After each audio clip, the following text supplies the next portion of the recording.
Title: Elasticity and Pricing. In the market for goods and services, quantity supplied and quantity demanded are often slow to react to changes in price in the short run but react more substantially in the long run. As a result, demand and supply tend to be relatively inelastic in the short run and relatively elastic in the long run.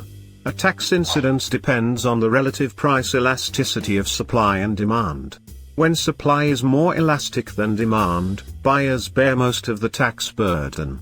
When demand is more elastic than supply, producers bear most of the cost of the tax. Whoever is inelastic pays less. If demand is elastic, then percent change in quantity demand will be higher than percent change in price. Therefore, a higher price will result in lower revenue. If demand is unit elastic, then percent change in quantity demand will be same as percent change in price. Therefore, a higher price will not change revenue. If demand is inelastic, then percent change in quantity demand will be lower than percent change in price. Therefore, a higher price will result in higher revenue. Who pays taxes?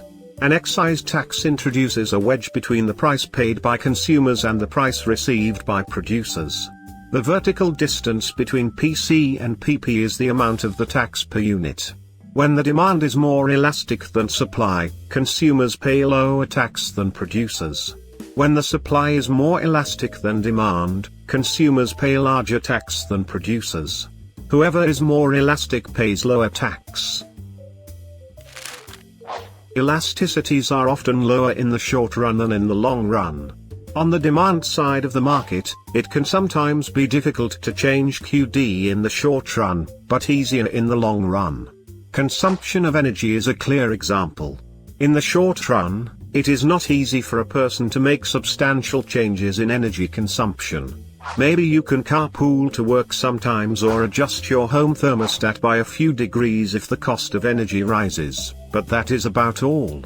However, in the long run you can purchase a car that gets more miles to the gallon, choose a job that is closer to where you live, buy more energy-efficient home appliances, or install more insulation in your home. As a result, the elasticity of demand for energy is somewhat inelastic in the short run, but much more elastic in the long run.